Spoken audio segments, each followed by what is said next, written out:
Making sense of your money, save $1,000 in just 30 days. Tonight, an expert reveals some of his simple secrets to help you do it without giving up on all those things you love. It's not, let's restrict our spending to save more. Emily Graham is a busy professional who probably, like you, doesn't have a lot of time to worry about finances.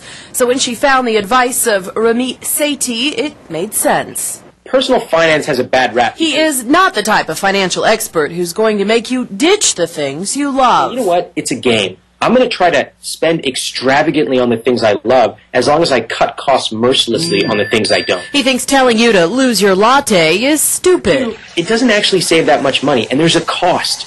Every decision we make has a cost, so I'd prefer to focus on the 4 or 5 big wins in our lives that save us $50,000 or $100,000 instead of these $3 little things that don't make a big difference at all. Instead, while sipping that iced drink, call to negotiate down rates for your insurance or the rate on your credit card.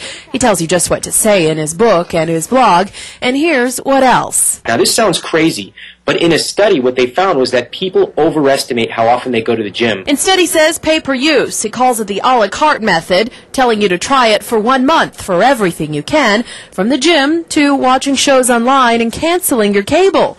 He suggests trying these things over time. He won't be telling you to cut drastically. Because that's not going to work. That's not going to work over the long term. Instead, I suggest something called the two-headed savings approach. Take your biggest 2 discretionary expenses. And for young people, it tends to be eating out and drinking. Okay, let's be honest. Take those and say, you know what, I'm not going to cut them down entirely because I enjoy that. Instead, if I'm spending $500 a month, next month I'm going to spend $475 and then $450. And at the end of 6 months, you've cut down by 25 to 33%. You have hundreds of dollars extra in cash flow per month, just focusing on those 2 things alone. For Emily, his advice has worked. She's now planning for her next vacation. Following a lot of the automated tips that he talks about, it's easy to save.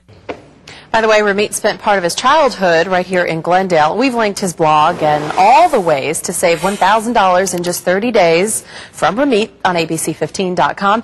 You can find it in our financial survival guide.